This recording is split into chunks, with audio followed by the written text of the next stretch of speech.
videonya Kodondi dan cukup berisi ya.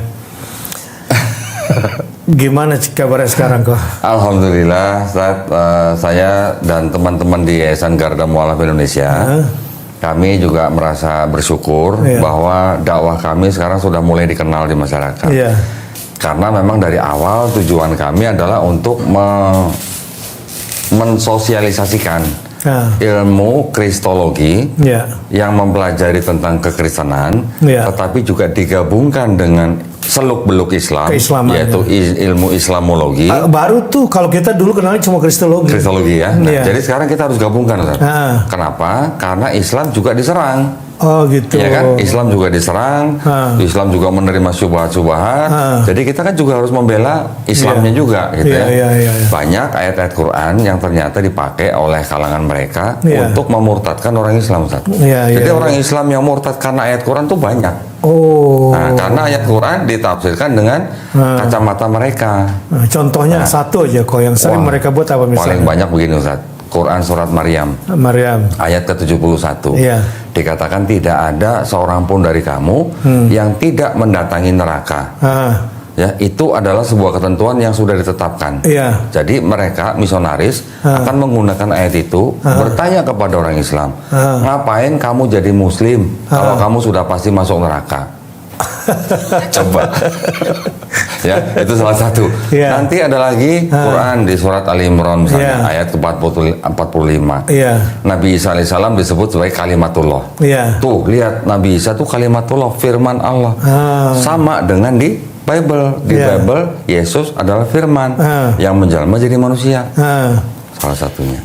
Nanti ada lagi menggunakan ayat, Ustaz. Tapi penafsirannya lucu begini. Mereka mengutip Quran surat Maryam ayat ke-33. Ketika Nabi Isa diceritakan bercerita atau berkata, semoga kesejahteraan diberikan kepadaku ketika aku dilahirkan, ketika aku diwafatkan, dan ketika aku dibangkitkan. Misionaris akan bilang, tuh lihat Nabi Isa sudah diwafatkan dan sudah bangkit. Penyimpangan ya dari tafsir kita ya. Penafsiran yang dari kacamata Kristen. Karena di kitab mereka Yesus diceritakan disalib dan bangkit hari ketiga. Itu udah bangkit katanya. Gara-gara orang Islamnya nggak baca Qurannya juga, dia kagak paham kan. Dia gampang kepancing. Betul. Jadi kita harus tahu seluk-beluk Islam juga dengan ilmu Islamologi yang kita gabungkan dengan Kristologi. Jadi sekarang saya sebut Krislamologi. Krislamologi. Bagus sih. Karena dulu zaman-zaman saya masih jadi santri, kan susah, nggak ada kristolog. Susah sekali, sangat jarang lah ya. Kebanyakan ya justru misionaris yang masuk berpura-pura Islam. Nah, kali ini tangkisannya Kodondi dan teman-teman rupanya sangat efektif. Baik, hari ini judul kita tentang Zionis, Kristen Zionis ini. Waduh, berat ini. Orang awam biasanya tahu Zionis itu kan Yahudi ya, tapi ternyata ada Zionis Kristen ya. Nah, ada apa di belakang misi mereka? Betul. Itu ya. Jadi pertanyaannya saya sendiri terus terang baru baca sekilas gitu, dan saya terkaget juga ya ada istilah Zionis Kristen ini. Tapi saya belum paham banget gitu ya.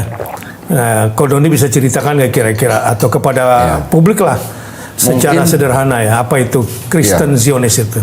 Mungkin mohon maaf sebelum saya jelaskan sedikit tentang Zionis Kristen. Mungkin masih ada teman-teman kita yang tidak tahu arti Zionis itu apa. Zion Zion itu apa? Zion itu kan sebenarnya kan disebut dengan Bukit Sion. Bukit Zion atau Gunung Sion. Di mana di atas Bukit Sion itu terletaklah kota Yerusalem. Jadi Zionis adalah orang-orang Yahudi atau orang-orang Israel yang sudah terpencar keluar daripada Israel, dan mereka menginginkan punya negara atau bangsa sendiri di Bukit Sion. Maka gerakannya disebut sebagai Zionisme. Yang ya kita tahu mungkin gerakan Zionisme atau paham Zionisme ini kan diawali oleh orang-orang Yahudi yang tinggal di negara tempat mereka itu, mereka dipersekusi gitu. Terutama banyaknya di Eropa dan Eropa Timur, ya kan. Makanya ketika timbul gerakan Zionisme, mereka mencoba mendekati Ottoman, ya kan, melalui Sultan Abdul Hamid II, ya, siapa namanya yang disebut dengan Theodor Herzl inilah. Dia ingin mendapatkan tanah di Yerusalem. Tahun 1897 ditolak, tahun 1901 ditolak. Mereka terus berupaya sampai mereka punya negara sendiri. Sampai akhirnya mereka menggunakan Inggris dan Perancis. Sampai terjadilah perjanjian Sykes-Picot, perjanjian Balfour. Akhirnya mereka bisa nyebrang sampai ke sana. Orang awam taunya begitu ya, Ustaz. Tapi ternyata kan pertanyaan kita kan jadi begini. Kenapa Inggris, Perancis kok mau membantu orang-orang Yahudi kembali ke ke tempat apa untungnya Palestina? Buat Inggris dan Perancis? Apa untungnya? Ternyata itu memang ada nggak semua ya, Ustaz ya. Ada Kristen juga yang setuju dengan paham Zionis itu. Artinya ada sebagian kalangan Kristen yang setuju membantu Yahudi untuk kembali ke Palestina. Dan sampai mereka berusaha melalui, dulu kan namanya Liga Bangsa-Bangsa saja. Tahun berapa, sampai akhirnya tahun 1947 Liga Bangsa-Bangsa memberikan landasan untuk berdirinya negara bangsa Israel atau negara Israel. Tahun 1948 baru menjadi bangsa Israel mereka. Ternyata dari mereka itu di belakangnya ada pihak-pihak Kristen yang juga setuju dengan Zionis itu, yang mana mereka punya pandangan sama, ada yang dari teologisnya tapi juga ada dari politiknya gitu, Ustaz. Teologisnya mereka berdasarkan kitab yang disebut dengan Bible-nya orang Kristen, di mana Bible-nya orang Kristen itu, Ustaz, itu sebenarnya 2/3-nya itu punya orang Yahudi. 2/3-nya? 2/3-nya, yang disebut dengan Perjanjian Lama. Perjanjian Lama. Di dalam Perjanjian Lama memang diceritakan dari masa penciptaan sampai nabi-nabi kecil. Torah itu ya? Tanah lebih tepatnya. Tanah. Kalau Torah itu bagian dari tanah. Tanah itu adalah 3 kelompok kitab yang disebut dengan Torah, Nevi'im, dan Ketuvim. Torah 5 kitab Musa, Nevi'im kisah nabi-nabi, Ketuvim tulisan-tulisan orang bijak. 3 kelompok ini disebut tanah. Tanah ini yang akhirnya menjadi perjanjian lamanya orang Kristen. Tetapi terjemahan dan penafsirannya itu sudah diubah-ubah oleh Kristen. Sehingga seolah-olah selain menceritakan tentang sejarah bangsa Israel, tanah ini oleh orang Kristen dianggap sebagai sudah membicarakan tentang akhir zaman dan juga kedatangan Yesus di kitab orang Kristen yang Perjanjian Baru. Itu yang sekarang terjadi dengan kitabnya orang Kristen. Jadi orang Kristen merasa menjadi bagian daripada perjalanan bangsa Israel ini, sehingga orang Kristen merasa menyebut diri mereka sebagai Israel rohani, Ustaz. Ya, kalau secara nasab nggak ada hubungan sama Israel. Nggak ada hubungan. Tapi karena ada kedekatan dengan kitab yang mereka pakai, sehingga mereka merasa mereka sebagai bangsa Israel secara rohani. Jadi kalau bahasa kita tuh anak ideologis lah gitu. Anak ideologis, ngaku-ngaku lah gitu. Ngaku-ngaku, rohani gitu. Karena kitab tanahnya orang Israel ini kan hanya untuk orang Israel. Orang Kristen yang punya kitab sendiri, mereka juga punya tulisan sendiri atau kitab sendiri. Tetapi yang punya kitabnya Kristen ini menggunakan kitab orang Yahudi, tapi menggunakan kacamata orang Kristen. Ini ada perbedaan besar sebenarnya secara teologi. Tapi kalau secara politik, karena mereka merasa sebagai bangsa Israel rohani, mereka mendukung gerakan Zionisme itu, tapi tidak semua Kristen. Secara teologi bukan mereka sama? Jauh beda, Ustaz. Beda ya? Yahudi sama Kristen jauh beda. Maksud saya berani ngomong jauh beda. Ya tentu kan kalau dia kan Tuhannya Uzair kalau bahasa Quran ya. Tidak ini semua. Tuhannya Isa misalnya gitu ya. Gini. Mohon maaf ya Ustaz ya. Kalau Ustaz menyebut Uzair berarti kan menyinggung Quran surat At-Taubah ayat ke-30. Ternyata tidak semua Yahudi menganggap Uzair sebagai putra Allah. Tidak semua Yahudi. Di ayat itu memang boleh kalau menurut pakar ya, itu hanya sebagian orang Yahudi yang berada di daerah Arab Saudi. Tapi kalau di Israel tidak menganggap Uzair sebagai putra Allah. Ini dari pakar-pakar ya. Maksud saya secara teologinya berbeda jauh begini, Ustaz. Orang Yahudi enaknya pakai kitab ya, Ustaz. Iya betul. Kalau ambilin yang itu apa? Kopernya. Maksud saya gini, Ustaz. Orang Yahudi di dalam kitab mereka itu sebenarnya secara akidah, konsep ketuhanan dan konsep keselamatannya itu dengan Islam sama. Sama. Mereka juga tauhid, mereka juga mengenal konsep kenabian, mereka mengenal konsep keselamatannya juga dengan bertobat dan beriman. Sama dengan Islam. Kita orang bertobat, orang beriman, orang beramal soleh itu yang mendapat jannah. Yeah. Mereka juga sama. Mereka juga mengenal sifat-sifat Tuhan mereka. Yeah. Itu mereka anggap sama dengan Tuhan orang Islam. Jadi mereka berani bilang orang Islam menyembah Tuhan yang sama dengan mereka. Yaitu siapa? Tuhannya Abraham, Ismail, Ishak, dan Yakub. Yeah. Mereka berani ngomong begitu. Yeah. Jadi ketika orang Yahudi pergi ke suatu tempat, Ustaz, dan mereka tidak menemukan sinagog, mereka diperbolehkan masuk masjid untuk melakukan tefilah. Yeah. Tapi mereka dilarang masuk gereja. Karena mereka anggap gereja itu tempat menyembah berhala. Berhalanya siapa? Yesus. Gitu. Ini kelompok Yahudi yang mana ini? Mayoritas atau tidak itu? Mayoritas. Gini, ini sampai periode kapan dia ada seperti itu? Apakah masih ada juga sekarang? Sekarang masih ada. Bahkan ada juga yang disebut dengan kalangan mereka yang disebut dengan kelompok ortodok. Dan juga ada yang sampai ultra ortodok. Di bawahnya mereka nanti ada kelompok Yahudi yang disebut dengan Natura Cartae yang tidak setuju pendirian negara Israel. Tidak setuju. Karena apa? Karena buat mereka berdasarkan kitabnya yang mereka pakai sendiri, Tanakh, yang sama dengan dipakai sama Netanyahu, itu penafsirannya berbeda. Buat orang-orang Yahudi yang anti negara Israel dengan Netanyahu, sama kitabnya. Beda penafsiran. Jadi yang anti negara Israel itu kita sebut sebagai Yahudi yang rabinik ya, Ustaz ya. Rabinik. Kalau Yahudi yang menjadi Kristen disebut Yahudi mesianik. Nah, kalau yang Netanyahu itu Yahudinya nggak jelas gitu. Karena dia tidak. Ya itu politik aja lah ya. Politik, kalau dia murni politik. Tetapi sayangnya Netanyahu juga mencoba menafsirkan ayat-ayat di dalam Tanakh sesuai kepentingan politiknya. Dia tetap pakai Tanakh juga ya? Tetap sama pakai Tanakh. Tapi sejalan dengan hawa nafsu politiknya. Betul. Satu ayat yang dikutip oleh Netanyahu, itu yang paling sering dia kutip, itu adalah di surat Kejadian, pasal 12 ayat 3. Bunyinya kira-kira gini, Ustaz. Aku akan memberkati engkau. Ya, kita baca aja, saya baca biar nggak salah saja.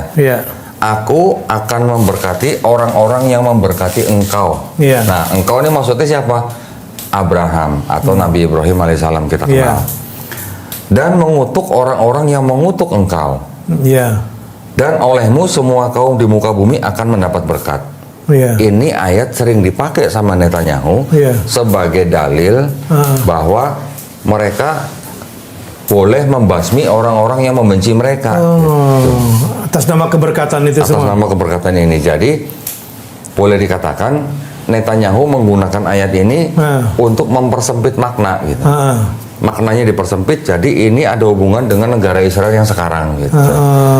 Padahal ayat ini boleh dikatakan konteksnya kan tidak sampai sekarang. Ini hanya konteksnya pada saat itu gitu. Ini ayat konteksnya hanya ayat yang bersifat spiritual dan istilahnya berlaku untuk Abraham dan keturunannya. Secara teritorial, secara keturunan untuk mereka aja. Mungkin kalau Ustadz Bahtiar Nasir mempelajari kitabnya mereka, di dalam karakteristik bangsa Israel itu sangat menjunjung tinggi yang namanya hak kesulungan. Hak kesulungan? Apa itu? Hak kesulungan anak laki-laki. Anak sulung ya? Anak sulung. Jadi anak sulung itu mendapatkan hak yang paling utama gitu di dalam mereka. Sehingga sampai ketika kita dengar mungkin cerita Nabi Ismail alaihissalam, Nabi Ishak alaihissalam di dalam kitab mereka, itu Nabi Ismail kan diusir bersama ibunya. Yang mendapatkan hak adalah Ishak. Ishak inilah yang dianggap sebagai leluhurnya bangsa Israel sekarang. Berdasarkan tulisan-tulisan itulah mereka menggunakan itu untuk menguasai Israel, Palestina zaman sekarang. Tapi berdasarkan tulisan-tulisan seperti itu. Nanti bahkan diceritakan lagi Ishak punya anak Yakub. Yakub ini punya saudara kembar namanya punya saudara kembar namanya Esau. Esau ini jadi pemburu. Yakub ini mengelabui ayahnya sendiri dengan mengaku sebagai Yakub untuk mendapatkan hak sulung, dibantu oleh ibunya gitu. Ya, jadi hak sulung itu buat mereka memang sangat-sangat penting. Yang menipu ini bukan Yakub, Esaunya Mas Acil. Yakubnya yang menipu. Yakub yang kita kenal sebagai Nabi Yakub alaihissalam menipu bapaknya dengan berpura-pura sebagai Esau, mengenakan baju binatang kulit binatang, sampai diberkati oleh ayahnya. Ayahnya, kamulah anak sulung. Itu sampai begitu ya. Ini hanya latar belakang ya supaya yang mendengar. Dan itu tertulis di dalam Alkitab. Tertulis. Dalam kitab apa itu? Di Kejadian. Di dalam Kejadian. Itu tertulis. Jadi kalau kita sebagai di luar agama itu, kan kita bisa memandangnya dengan kejadian yang sekarang, dengan keadaan yang sekarang, bisa jadi itu adalah memang naskah-naskah yang dipakai oleh pemerintah sekarang sebagai dalil pegangan mereka untuk melakukan kebijakan politik mereka sekarang gitu. Nah ya, jadi mereka merasa bahwa tanah Palestina itu memang diperuntukkan bagi mereka. Landasannya tafsir itu. Gak cuma itu aja, ada lagi Ustaz. Ya. Setelah kejadian ada kitab yang namanya Keluaran. Keluaran ini menceritakan Nabi Musa. Ya, kita kenal Nabi Musa alaihissalam yang membawa bangsa Israel keluar dari Mesir masuk ke tanah Israel. Selama perjalanan 40 tahun nih berputar-putar di situ sampai akhirnya masuk ke Israel dengan mengalahkan atau mengalahkan kota Yeriko namanya di sebelah timur Yerusalem. Nah, jadi kalau versi mereka berarti Musa berhasil masuk ke Yerusalem. Musanya tidak ikut masuk. Musanya mati sebelum bangsa Israel masuk sana. Yang membawa bangsa Israel masuk adalah penerus Nabi Musa yang kita kenal sebagai Nabi Yosua bin Nun. Yusha. Jadi dengan cerita-cerita seperti itu kan bisa dipakai oleh orang-orang Zionis Yahudi yang mana mereka mengaku bahwa itulah tanah yang dijanjikan buat mereka. Gitu. Ya kan? Padahal mereka bukan penduduk asli situ, bukan. Gitu. Karena mereka masuk situ pun lewat perang gitu, dengan mengalahkan Yeriko gitu. Harus perang. Kalau versi Quran kan mereka ngomong gak mau perang. Iya. Nah, jadi kalau kita orang di luar agama mereka, kita melihat kan bisa juga, ya apa susahnya menulis ini untuk kepentingan bangsa mereka, gitu kan? Walaupun, kita di Quran sering mendengar bahwa Allah SWT sudah memberikan kitab Taurat, kitab Zabur, kitab Injil kepada Bani Israel. Banyak juga orang Islam yang masih berpikir bahwa kitabnya orang Yahudi itulah Taurat yang dimaksud Quran. Benar, Zat? Itu versi dia ya? Enggak, kitanya orang Islam. Versi kita. Kita orang Islam, kadang ketika melihat kitabnya orang Yahudi, itulah Taurat yang dimaksud Quran. Ya, kita maksud. Atau kitabnya orang Kristen, itulah Injil yang dimaksud Quran. Sebagian kita beranggapan seperti itu. Sebagian, masih ada yang begitu. Bahkan saya juga sebenarnya sedikit prihatin ketika ada teman-teman kita Muslim, bahkan Ustadz menyebut kitab mereka dengan sebutan Injil. Itu sebenarnya tidak tepat. Karena udah banyak perubahan ya. Iya. Jadi maksud saya, Injil di dalam Quran itu kan cuma satu, yang diterima oleh Nabi Isa alaihissalam untuk Bani Israel pada zaman itu, cuma satu. Kata kitab sendiri dalam Quran konteksnya kan bisa juga hukum, ketetapan, perintah, aturan. Belum tentu harus berupa buku gitu. Sedangkan yang di dalam kitabnya orang Kristen yang mereka sebut Injil, itu ada Injil Matius, Injil Markus, Injil Lukas, Injil Yohanes. Itu bukan Injil yang diterima Nabi Isa alaihissalam. Itu versi sahabatnya lah ya, pengikutnya. Bukan juga. Saya mau nanya Ustadz nih. Ustadz nih kan lebih ahli dalam ilmu Islam dibandingkan saya. Pernah nggak Ustadz Bahtiar Nasir membaca di dalam Quran atau di hadis yang sahih Nabi Musa alaihissalam dan pengikutnya menulis kitab Taurat? Enggak lah. Pernah nggak Ustadz membaca Nabi Isa alaihissalam dan Hawariyun menulis kitab Injil? Nggak ada. Pernah nggak Ustadz Bahtiar Nasir membaca ayat Quran, kami yang menurunkan Taurat atau kami yang menurunkan Injil dan kami pula yang menjaganya? Enggak, istilah itu enggak ada. Enggak ada, ada Quran aja. Kalau begitu bagaimana kita yakin kitab mereka adalah Taurat dan Injil yang dimaksud Quran? Itu maksud saya. Jadi saya berani mengatakan bahwa kitabnya orang Yahudi dan kitabnya orang Kristen itu bukan Taurat dan Injil yang dimaksud oleh Quran. Itu maksud saya. Kita sebut aja Bible ya. Bible gitu aja, ya. Ya modern dikit lah pakai bahasa Inggris. Bahasa mereka ya. Iya.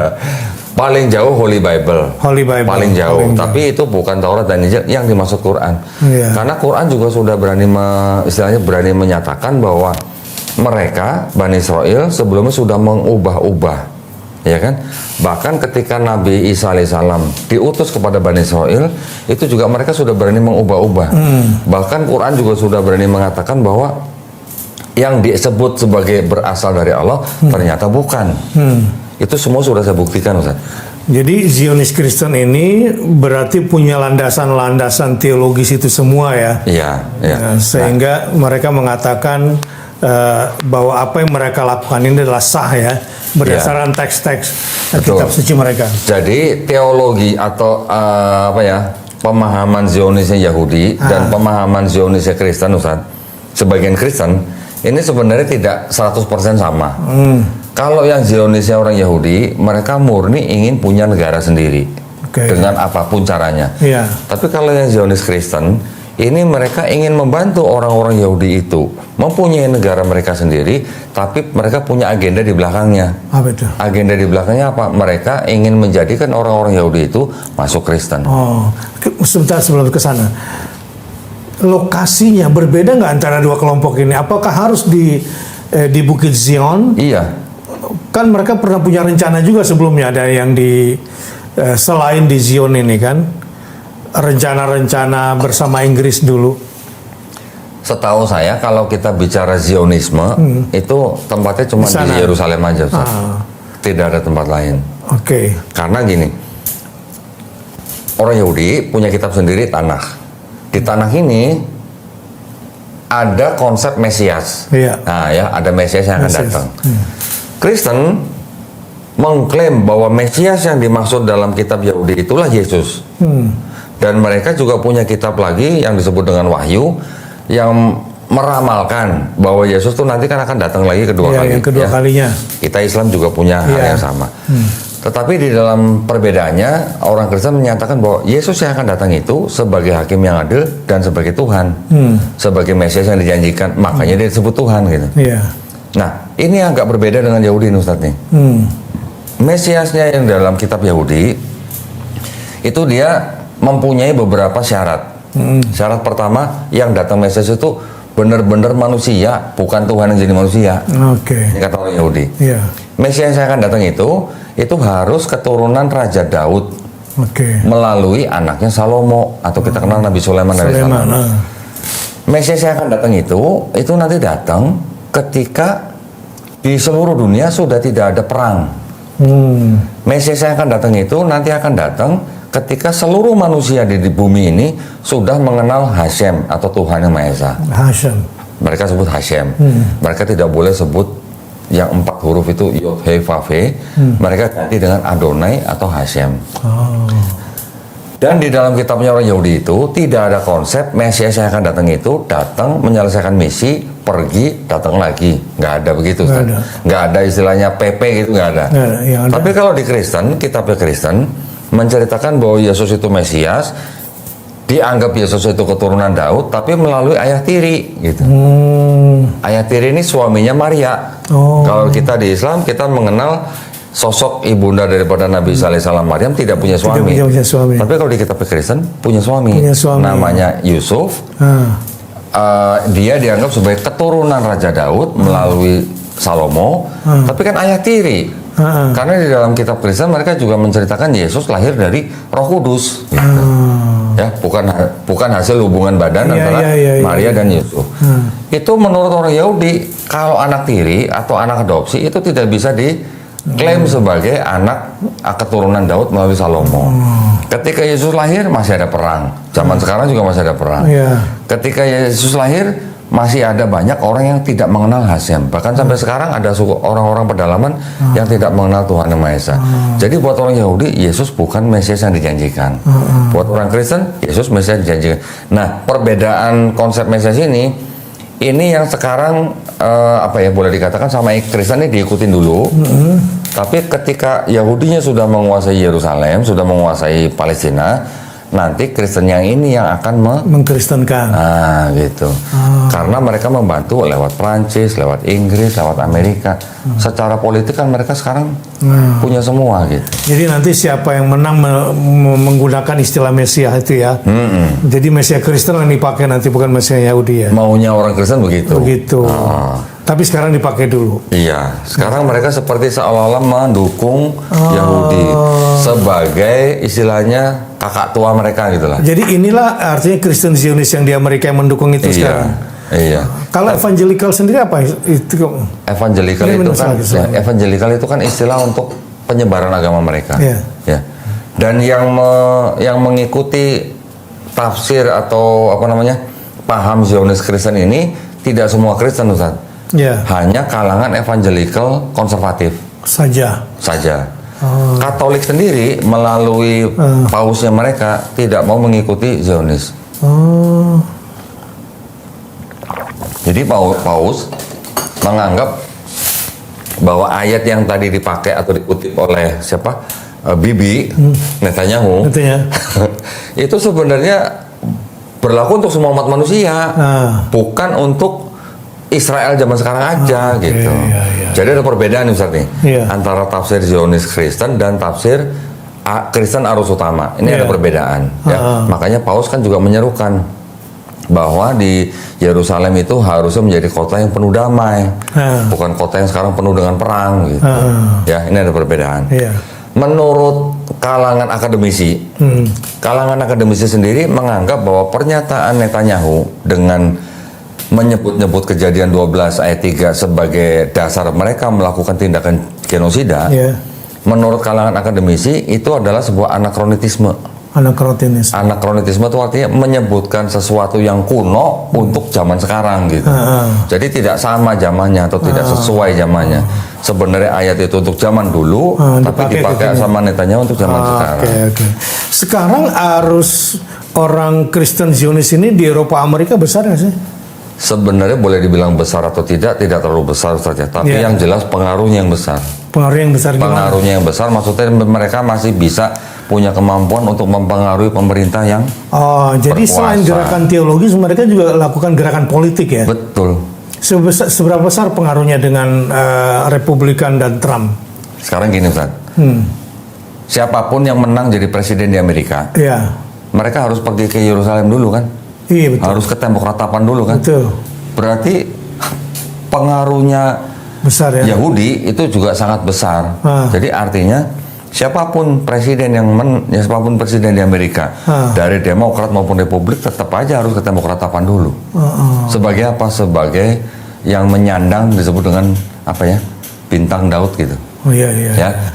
Artinya kalangan Zionis Kristen ini pun juga sebenarnya mungkin mempengaruhi juga kebijakan politik Amerika sampai mereka harus bisa mendukung Yahudi sebesar-besarnya karena presiden Amerikanya aja harus setor muka ke sampai Trump aja bisa memindahkan ibu kota.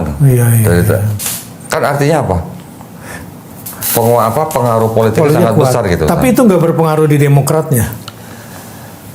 Saya rasa tetap ada pengaruhnya, Ustaz. Tetap ada pengaruhnya ketika berurusan dengan Israel. Ketika berurusan dengan Israel, pengaruhnya sama. Tetap ya. Nah, tinggal terkait dengan Timur Tengah ya. Tinggal bagaimana pengaruhnya Zionis Kristen dan Zionis Yahudi ini yang di belakang pemerintah Amerika ini saling mempengaruhi gitu. Tapi mereka saling mendukung sebenarnya, bukan bertentangan. Pertentangannya nanti kalau sudah kalau sudah Yahudi itu berhasil dikristenkan. Di situ nanti pertentangan. Iya. Akan ada ke situ nanti perjalanannya. Urusannya ke situ. Tapi mereka sama-sama saling tahu nggak situasi ini? Bahwa mereka bahwa ada rencana dari kelompok Kristen ini untuk mengkristenkan si Yahudi. Si Yahudi ini sadar nggak? Yahudi ini tahu, Ustaz. Yahudi ini juga tahu. Makanya saya punya seorang teman rabi, rabi dia sekarang tinggal di Israel. Namanya Rabbi Tovia Singer. Dia sekarang berada di sebuah kelompok yang menentang upaya-upaya orang Kristen yang ingin memurtadkan orang Yahudi. Ya. Jadi sekarang di Yerusalem banyak orang-orang Kristen, misionaris Kristen sudah banyak yang ke sana dan berusaha mengkristenkan orang-orang Yahudi. Oh gitu. Dan mereka dari kelompok Mesias ini tadi ya? Macam-macam. Nah, ini tercampur. Kalau ini tercampur. Jadi kalau yang Zionis Kristen punya kelompok sendiri, tapi orang-orang Kristen yang mungkin tidak ikut Zionis Kristen pun juga mengirimkan misionaris ke Yerusalem. Ke Yerusalem juga. Yang mungkin juga dibiayain sama yang Oke, dakwah mereka nih kalau saya menyebutnya dakwah atau misi mereka mengkristenkan orang Yahudi, apakah juga mereka lakukan terhadap orang-orang Kristen di dunia ini? Iya, tapi mereka juga melakukan kristenisasi di seluruh dunia, termasuk Paus, ya, termasuk Vatikan. Paus pun dikristenkan sama dia? Bukan. Katolik dan Protestan ini sama-sama melakukan kristenisasi. Bahkan Paus sendiri melalui Konsili Vatikan yang kedua tahun 1965 juga menyerukan untuk kristenisasi ke seluruh dunia. Ya. Yang Kristen Protestan juga melakukan hal yang sama, misionaris juga. Bahkan mereka melakukan beberapa gerakan yang kalau saya bilang tuh kontekstualisasi misionaris di lapangan. Kita menyebut dengan sebutan apa? C1 sampai C6. Iya. C1 sampai C6 ini sebenarnya sederhananya begini, Ustaz. C1 itu, Ustaz, mereka mendirikan tempat ibadah dan melakukan kebaktian mereka dengan bahasa dari asal mereka. Misalnya dari Belanda yang menggunakan bahasa Belanda. C2 menggunakan bahasa lokal. C3 selain bahasa lokal menerima budaya dan tradisi lokal. C4 selain menerima bahasa lokal, menerima budaya dan tradisi lokal, sudah menerima budaya dan tradisi Islam. C5 sudah berpenampilan seperti orang Islam, sudah menggunakan atribut-atribut Islam, tapi masih belum mengaku orang Islam. C6 sudah mengaku orang Islam, KTP Islam, sholat dan sebagainya, tapi sebenarnya dia misionaris. Udah gitu ya? Sudah begitu. Ustadz ingat dulu Snuk Hurgronya. Nah itu C6 itu. Itu C6 itu ya? C6. Udah mulai hafal Quran lah itu ya, dikit-dikit ya? Sudah belajar Quran, bahkan mengajarkan Quran kepada orang Islam. Itu C6. Sampai begitu. Itu dilakukan oleh dua kelompok ini? Atau berbeda polanya? Polanya mungkin mirip, tapi coraknya mungkin berbeda. C6 ini tadi dilakukan oleh Katolik atau oleh Protestan? Protestan. Kalau yang Katolik itu lebih banyak membangun tempat ibadah. Nah, dari situ baru dia menarik orang-orang untuk masuk. Saya ingat Ustaz, mohon maaf ya Ustaz ya. Tahun 2017 di Malang Selatan dibangunlah gereja Katolik besar. Setiap orang kampung yang masuk gereja keluar dari gereja 100.000 per kepala. Dengan ini. Itu salah satu caranya mereka. Orang kampung 100.000 tahun 2017 bisa buat makan seminggu, Ustaz. Iya, udah cukup. Gitu maksudnya. Langsung dibaptis tuh. Nggak tahu dibaptis atau enggak. Kalau baptis kan nggak harus langsung datang pertama kali baptis. Nggak harus ya. Baptis tuh bisa setelah berapa bulan baru dibaptis. Gitu. Tapi yang jelas sudah member lah ya. Sudah member. Udah bisa laporan ke atas. Sudah. Bahwa ini keberhasilannya udah begini. Betul. Gitu. Nah, cara-cara seperti itu dilakukan di banyak tempat, Ustaz. Itu setelah mendapatkan itu biasanya dapat cair juga nggak dari atas? Saya nggak tahu persis, Ustaz ya. Tapi kalau yang jelas, yang namanya biaya untuk kristenisasi itu memang sangat besar. Sangat besar. Bahkan Ustadz ingat sendiri beberapa tahun yang lalu orang di Itali pada protes, pada demo. Kenapa? Karena pendapatan mereka dipotong kepada Vatikan, setor ke Vatikan. Dan sama Vatikan buat apa? Ya buat kristenisasi itu. Akhirnya sekarang orang-orang Itali pada nggak mau dipotong lagi. Nggak mau bayar pajak lagi gereja gitu. Itu pajak ya, bukan semacam zakat ya, bukan? Pajak, itu pajak bukan perpuluhan. Bukan perpuluhan. Kalau perpuluhan lain lagi. Jadi dia kena 2 kali potong? Bisa 3 kali malah. Oh ya, apa aja? Contoh begini. Perpuluhan, pajak sama? Kalau Katolik itu tidak terlalu memungut perpuluhan. Yang lebih memungut perpuluhan itu di kalangan Protestan. Itu pun kalangan tertentu, biasanya karismatik. Perpuluhan itu adalah sebenarnya zakatnya orang Kristen. Sebenarnya bukan gitu ya. Awalnya itu diambil dari kitabnya orang Yahudi, Ustaz. Itu adalah zakatnya 11 suku Israel kepada satu suku Israel yang menjadi marbot gitu. Jadi 12 suku Israel, ada satu suku namanya suku Lewi. Ini yang mengurusi bait suci. Dia sebagai marbotnya. Yang lain bayar suku lain bayar 1/10 kepada mereka. Ceritanya begitu. Tapi syaratnya harus dilakukan di bait suci. ngasih perpuluhannya. Pada masa itu. Pada masa itu, dan harus di tanah Israel. Ketika sekarang Bait Suci sudah tidak ada, orang Yahudi sudah tidak melakukan perpuluhan. Tapi orang Kristen yang mengambil dokumennya orang Yahudi masih menarik perpuluhan. Padahal menurut pendiri agama Kristen sendiri, yaitu Paulus, hukum Taurat yang ada di kitabnya orang Yahudi itu sudah dibatalkan dengan matinya Yesus di atas kayu salib. Ya, jadi menurut pendiri Kristen, hukum Taurat itu sudah batal karena Yesus sudah mati di atas kayu salib buat menebus dosa manusia. Jadi orang di luar Yahudi tidak perlu ngikut hukum Taurat gitu. Jadi makanya tidak perlu sunat, ya kan? Semua makanan halal. Tapi perpuluhan jalan terus. Berarti kan ada yang comot-comot gitu. Orang gereja di Indonesia atau di seluruh dunia yang memungut perpuluhan, mereka akan mengaku sebagai orang suku Lewi rohani. Nah, dikit-dikit rohani, tapi terima duitnya bukan duit rohani. Itu perpuluhan. Nanti ada lagi yang namanya buah sulung, Ustaz. Buah sulung. Buah sulung itu artinya begini. Contoh misalnya saya nggak pernah kerja sama sekali. Pertama kali saya kerja, kan saya dapat gaji. Gaji saya 100% buat gereja. Itu namanya buah sulung. Gaji pertama saya 100% buat gereja. Gaji pertama. Gaji pertama. Berapapun. Itu namanya buah sulung. Jadi saya sampai sekarang mereka lakukan. Masih ada. Beberapa denominasi gereja tertentu, tidak semua gereja, Ustaz. Tidak semua gereja. Yang ketiga tadi yang apa namanya? Kayak kita infak atau sedekah lah. Mereka juga ada. Disebutnya kolekte gitu. Tapi nggak ada angkanya. Nah, kalau yang kolekte bebas. Nah, terkait dengan gerakan Kristen Zionis ini, dana ini juga digunakan oleh mereka untuk mobilisasi gerakan mereka. Pasti, Ustaz. Pasti. Nggak itu usah. Besar. Apa lembaganya gitu? Lembaganya nggak cuma satu. Itu banyak. Dan itu pun tidak hanya mengurusi Zionis Kristen, Ustaz. Ya. Yang saya tahu ada kira-kira 80 organisasi Kristen di Amerika yang mendukung Zionis Kristen dan juga mendukung gerakan apa? Islamofobia. Islamofobia juga didukung oleh dia ya. Itu bagian daripada gerakan dia ya. Betul. Jadi berpengaruh kuat tuh ini ya secara politik luar negerinya. Kuat. Jadi kita orang luar Amerika melihat Amerika sebenarnya bukan negara yang menjalankan syariat Kristen kan saja. Tapi kan hampir semua kebijakannya ya berdasarkan dari kalangan Kristen. Mereka tidak mengaku sebagai negara Kristen, tapi kebijakan politik luar negeri ini selalu. Artinya gitu. Amerika sebagai sebuah state ya kan memang tidak mau disebut sebagai negara agama ya. Tapi faktanya dikendalikan ya sebetulnya.